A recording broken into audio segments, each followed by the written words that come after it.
Welcome, everybody. Brother Goodwin here, Prophecy in the Spotlight. As you know, we just finished recently a whole series on the book of Revelation. We're going to have that on a flash drive for you very shortly. And the good news is we're beginning a new series now on the book of Daniel. I got a brand new book out, the Daniel Study Guide, and available on the website. She'll put that up for you. And during the program, you'll be able to see the cover and all that. And Doc is here, and we're going to give you a chapter-by-chapter view, just a little summary of the study guide and the book of Daniel, so stand by.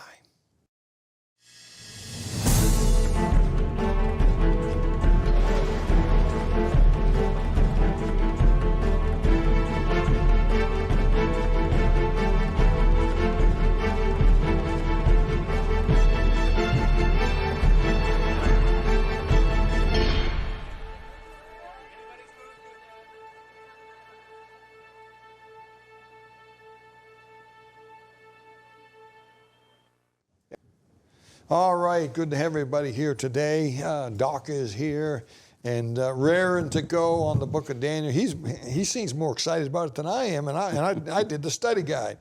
And he's got a lot of good stuff too, and he's got some stuff that he writes about that I don't write about. But so we're going to share some things today from the book of Daniel. Let me start with a verse here in Matthew 24. I think it's verse 15. Matthew 24, verse 15 says this, "When ye therefore shall see the abomination of desolation spoken of by Daniel the prophet, stand in the holy place," and then in parentheses, "whoso readeth, let him understand. Then let them which are in the Judea flee into the mountains," and it goes on and on there. I'm reading that, but I want to point out the author of the book of Daniel is Daniel the prophet. That's right. He's called a prophet. He's Daniel the prophet, and it's a very prophetic book. You know, the Jews struggled as to where to put the book of Daniel because at a period of time, the book of Daniel was over into the book of histories because it's all about history to them. And then there were times when they had it here, and then they finally decided it really belongs in the book of prophets. And so that's why we find it in that section of the Old Testament, even though it is filled with history. And so the author, and this is right out of the study guide here. I've got the manuscript here. The very first thing I say is the author of the book. Of course, the Holy Spirit is breathed on this, but the human author is Daniel, who lived it. And by the way, it covers 70 years, which is what we're going to talk about in a minute here, the 70-year captivity. Right. But before we get to that, Doc, I think it's important to go before Daniel and show the folks what has happened up till the book of Daniel. That's very important, and that's the 10 tribes of Israel, the northern tribes. Well, of course, after Solomon, we know that the kingdom was divided. Yeah. We had the 10 kings of the north, the 10 kingdoms of the north. The two Bowen boys. Yeah, the Boams, Jeroboam, Rehoboam. Anyway, so the 10 tribes in the north became known as Israel. Yeah. And the 2 tribes in the south, Judah and Benjamin, became known as Judah. And that's where Jerusalem is. That's where Jerusalem important. is. And of course, you've got a lot of history in the book of the Kings there to give you information about those things. And so 117 years before the book of Daniel, the northern kingdom had been taken captive by the Assyrians. And the Assyrians were ruthless people, and they tried to break the culture and the history. So they would take people out of this group and put them over another of their occupied kingdom and out of that. And so that's why the Samaritans, even in Jesus' day, were mixed breed people because of all of that. Yeah. So 117 years before this, the northern kingdom has been under the bondage and in servitude to the Assyrians. So the book of Daniel takes place early 600 BC. And what's happened is Nebuchadnezzar and the Babylonians have risen in power. They're occupying, and they have now gone and taken over Assyria. So everything that's under Assyrian control is now under Babylonian control. And so they're coming down out of Assyria. They're making their way down, and they come by the northern kingdom, Israel, to make sure that they understand you're in servitude to us. And then they come in and they take captive here in chapter 20, or in 20 years before they actually come back and destroy Jerusalem. That's when the book of Daniel starts. Okay. Now, I put here the dates covered by the book of Daniel, and these are approximate. I mean, different people say different things, you know, but 600 BC. I think that's probably right. And I've got till around 535. Some people say 537, but it's approximately, it's about 70 years, which is how long that captivity is going to be. 70. Daniel is a young man to start with, and he's an old man when it's over, but he lived through it all, and served 4 kings. And we'll talk about the captivity in a minute, because it's very important that folks understand what the captivity is and how it fits in the Bible and history here. And I mean, there's whole books of the Bible that revolve around that one little 70-year period of history. And so very important. So Daniel 605, now let's also help people with this because it's confusing. And we take for granted sometimes. That's why we wrote this Bible terminology book. We throw stuff out there all the time, and some of the audience go, what is that? Right. So let's explain what we mean by BC. Why don't you tackle that? Well, we call it before Christ. Yeah. And they have a new terminology, BCE. I forget exactly all those terms. They're doing everything to do away with BC and AD because they want to remove anything in history that has to do with Christ. Yeah. So the world has come up with 2 new terms, but when we say BC, that's what we're talking about. And of course, there's no such thing as a zero between BC and AD. Matter of fact, there's about a 4-year period of time there that the calendars really don't overlap. Yeah, and that's why we can't fully trust our calendars. That's right. We're not sure exactly where things are at there. But so just to reiterate this, when you say 4000 BC, you're talking creation. Yes. As the number gets smaller, you're getting closer to the cross or the birth of Christ, whichever it is there, the time of Christ. So before Christ, after Christ, AD. So the calendar changes. It's 598 is not only less than 600, but it's closer to the countdown. Yeah.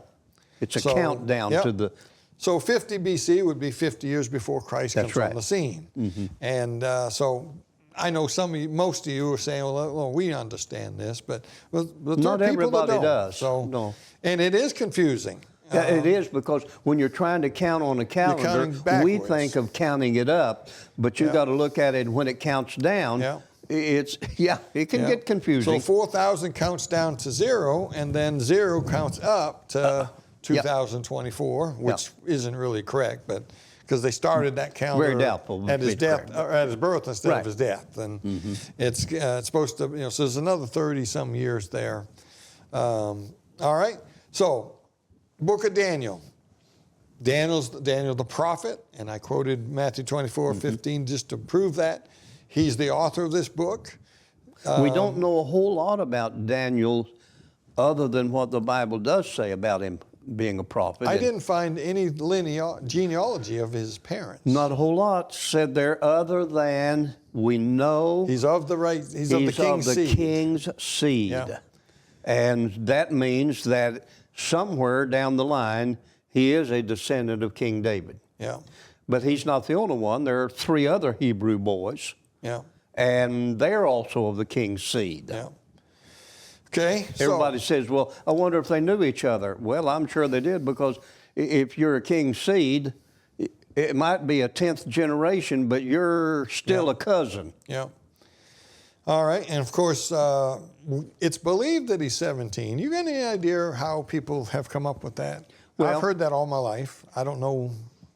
Sure. It's very probable, because had he been over 20, he would have, if he'd have been over 20, he had already been in the army. And he was not a part of the army. And he'd be dead. Yeah. And so he's not a part of the army. He's still of the king's seed. He's no doubt a later teenager. They were choosing out young men. That was what Nebuchadnezzar told, what's his name, Alphinias, or no, that's not the, who is it that's over the eunuchs that's over choosing them out? Anyway, he's told to choose out goodly looking, handsome, healthy, and smart. Yeah. And so it's obvious that he's what we would call high school age or getting ready to be college age individual. And I write about that somewhere in here, and I'm not going to try to find it. I write about the fact that King Nebuchadnezzar ordered the prince of the eunuch and others to choose out the goodly ones. And I don't think it's necessarily good looking. I think it's people of good upbringing, good stock. I'm thinking that's part of it, but I'm thinking educated. I think education was the main part of this. He wanted to use. The guy was smart. Nebuchadnezzar, his approach was not the same as the Assyrians. His approach was not to remove anybody from their land, but to be able to take the people of their land, indoctrinate them in our philosophy so that they can lead their people in that philosophy. Yeah. And so it was opposite of what the Assyrians had done. Now, there were thousands taken, some scattered. Oh, yeah. And some were there. It's a big place. And it'll be years later when he comes back and really destroys the temple and all of that. Between that time, there are people that are still under servitude. The king at the moment is put under servitude to the, that's the only way he stayed alive. Yeah. And so these are young men. We don't understand because we have a hard time viewing this book and the times of that day because we try to look at it through our Western culture. Yeah. A 17 or 18-year-old boy would have been about the equivalent with a 25-year-old man or a 30-year-old man in our world today with ability, with all of the ability that would have been needed to survive in life. This was a great prize for Nebuchadnezzar. Yes.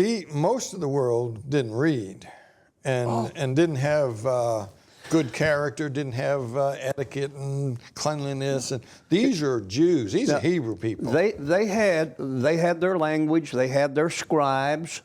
But it is obvious from both archaeological discovery and putting it all together, it is obvious that the Jewish mind was at the top of all of those in that day.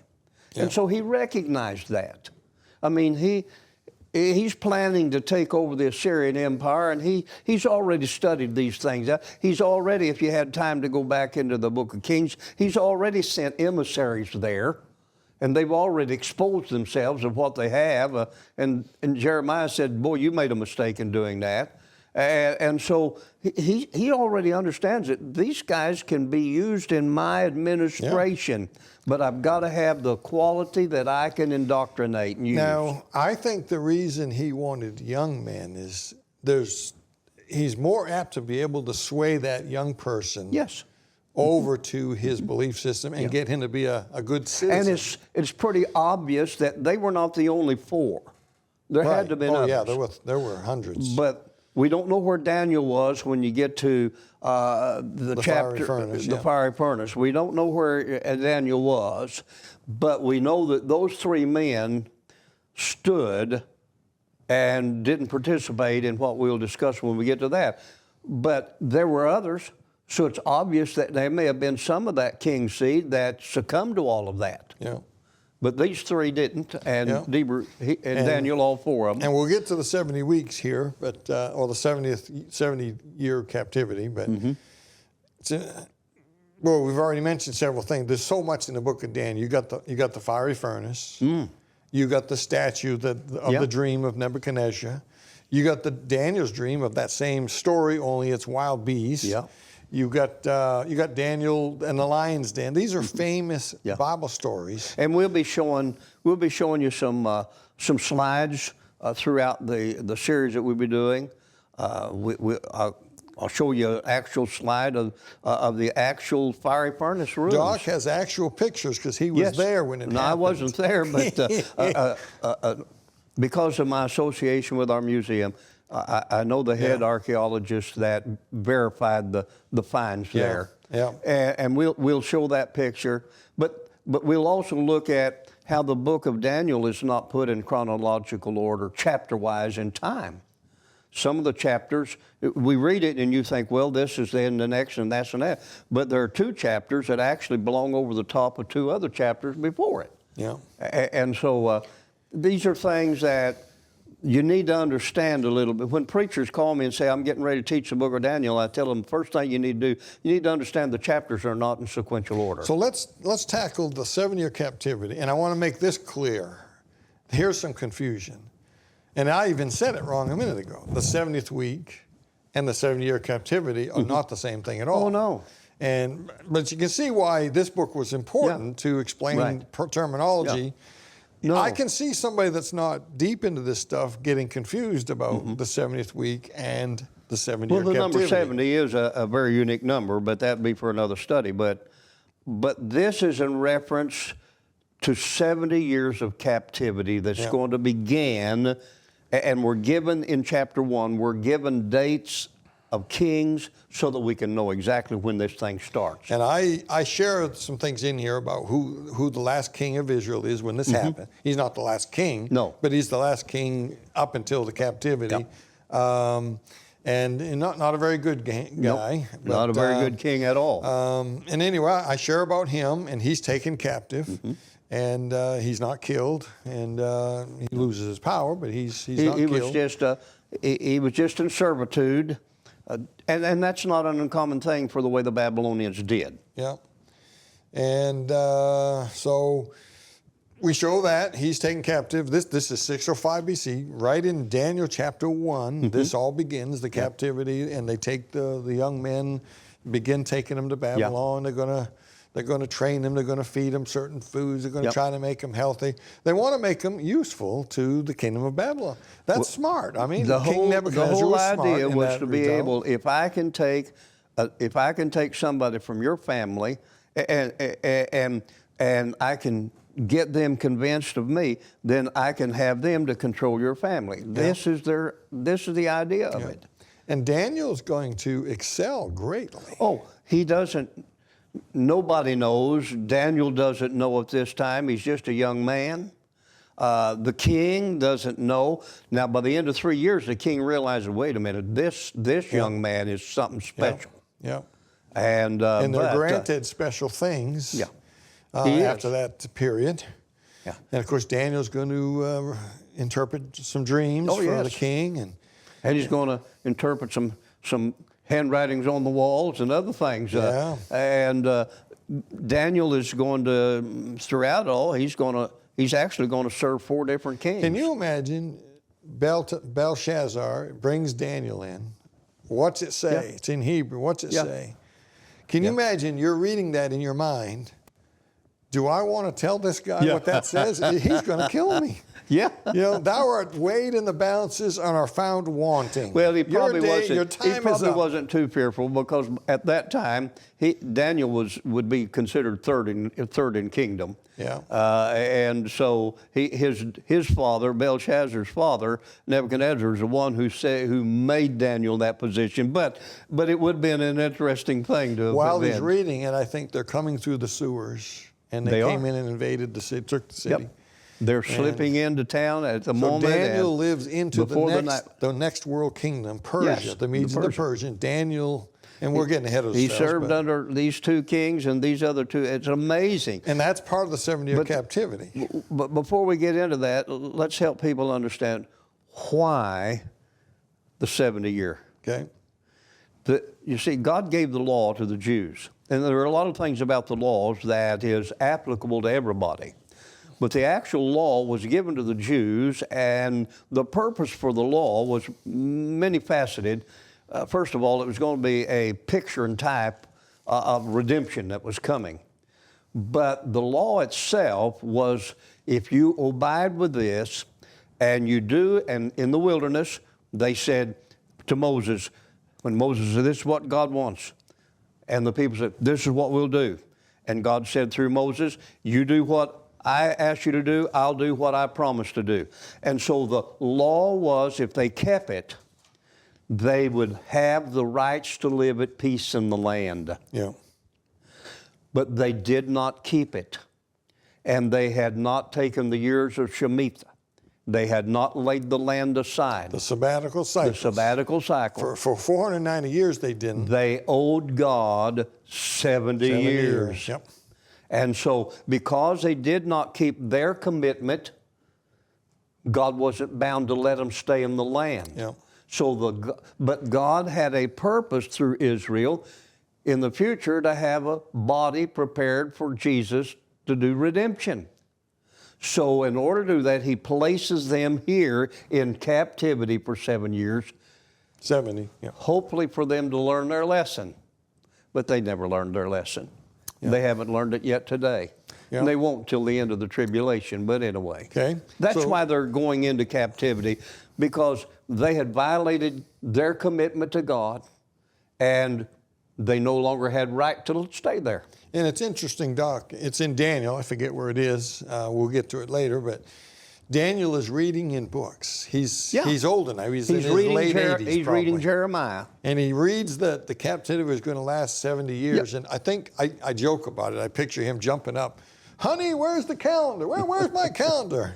And he starts figuring. All right, here's where it started.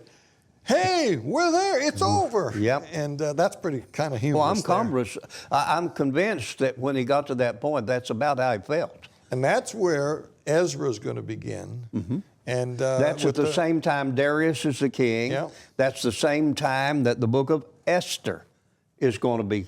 Yeah. People don't realize that the story of Esther is right here. Right there somewhere. Even though it's back over here in the book of histories, because it is a history book. Yeah. But the actual events is taking place here. And just because Ezra and Nehemiah are back over here in the book of histories, it's actually taking place so we right got here. We got Jeremiah and Ezekiel, those great big books Yes. that are right at the beginning, right before the Yes. captivity, and a little bit during. Jeremiah is actually thrown Isaiah in a is pit. dealing with the nations in the north, but Ezekiel or Jeremiah and Ezekiel, man, they're dealing with this situation. Yeah, and then you got Daniel, and then you got, after the captivity, you got Esther, of course. Mm-hmm. Then Ezra, because the captivity is over, they've gone to the king and pleaded. I'm not He's sure given the them captivity permission. was quite over yet in the book of Esther. Because maybe it wasn't. It was at the end of the 70 years. Yeah. And Ezra is going to be at the end of it, and Nehemiah is going to be just after it. The temple, rebuilding the temple. Yeah. Nehemiah is building the walls around and it. Closing it in the city. And then you got some other books there. Yeah. So look at all them big books. Look at all that. Yep. That revolves around the book of Daniel, the 70 years. Right. You realize, folks, how much that'll help you understanding the layout of your Bible. Just that little 70-year captivity. That's why I make such a big deal of it. And we'll have a passage here. Probably next week we'll have a slide, because we needed to have probably done it today, showing where all of the books, the minor prophets, where all of those books fit in. As well as the book of histories in the Old Testament, and to see how some of those overlap each other. Yeah. It really will help you. All right. Quickly, Doc, some main characters. Let's put you to the test here. I've got some written down here. Well, already proved I can't remember the eunuch's name. Well, the prince of the eunuchs. The prince of the eunuchs, I couldn't remember his name. Yeah. And Daniel the prophet is obvious. He's the main character, but there's others. We mentioned the three Hebrew boys. Yes. They're famous for the furnace, Right. the fiery furnace. Hey, there's the fourth man in the fire. Yeah. And I believe that's Jesus, no doubt about that. That's the Lord. Well, even it seemed to be even revealed to Nebuchadnezzar that it was. Yeah, he said that the fourth is like unto the Son of God. Isn't that something? Yeah. Yeah. But when we get there, we'll be able to talk about some things there. But they didn't know nothing in the Old Testament. Yeah. They tell us. Oh, yeah. King Nebuchadnezzar is a huge character in the book. Yes. And he's gonna have a... And it's his life and an event in his life, in chapter number 4, that gives all of us in prophecy an understanding of how to count prophetic time. Yeah. Because as he spends those 7 years as a wild man, 7 past. That's where we get the understanding that a week is not 7 days, but it's 7 years. We also see that with Isaac and and the taking of his 2 wives. He worked a week. Fulfill her week. Yep, 7 years. Belshazzar is Nebuchadnezzar's son. He's his son, and he sees the handwriting on the wall. He's a poor character, obviously. Nebuchadnezzar took the things from the temple which was only natural. When you took over a kingdom, your God was bigger than their God. So you took the things that belonged to their God and brought them into your God's temple. Yeah. But Belshazzar, he wanted to use it. Yeah, and he mocked God. He was drinking his wine out of the vessels from the temple. He was viewing it differently. Yeah. That just shows the generation gap from dad. That's exactly what I was thinking. Yeah, and we see that even in churches sometimes. Yes, we do. Yours is an exception to the rule. Your son took over your church, and that's wonderful if it's God's will. But a lot of times it's pushed, and it's not God's will, and usually don't turn out right. You got I think there's at least 2 Persian kings, right? Yes. You mentioned Darius, Cyrus, right? Cyrus the Great. So there's at least Darius, those 2, right? Darius the Mede, Yeah, and then you got you got another character here called Michael the Prince. Yes. That's an angel. Yeah. And but then you also got the Prince of Persia. That's Satan. Boy, I'm telling you, and that's what we're seeing today in the Middle East. Yeah. Is the Prince of Persia has stirred up the Persians again, the Iranians. So that's the main characters. The book. It's a book of prophecy. And then I give my thing out of my 7 laws, how to understand the Bible, literal, figurative, and prophetic. I have that whole section in here. It is a book of history, but when you get to chapter 9, chapter 10, and 11 and 12, it's all prophecy. Yep. Yes. Yep. And even the history is prophetic in chapter 2 and chapter 7. Yeah. Absolutely. All right, we're out of time just about here. I hope that's been a good introduction to help you understand. Get the book. I don't know if she put it up. If she didn't, we'll get it up there. The Daniel Study Guide's on the website. Go to Process Spotlight. You'll see it there. And it'd be exciting for you. It'd be very helpful to your understanding of Revelation. The 2 go together. Yes. And I hope you know Jesus. Hope you're ready to meet the King of Kings and the Lord of Lords. If you're not sure about your salvation, you need some help with that, contact us. We'd love to chat with you and help you. All right, till next time, keep your eyes on them skies.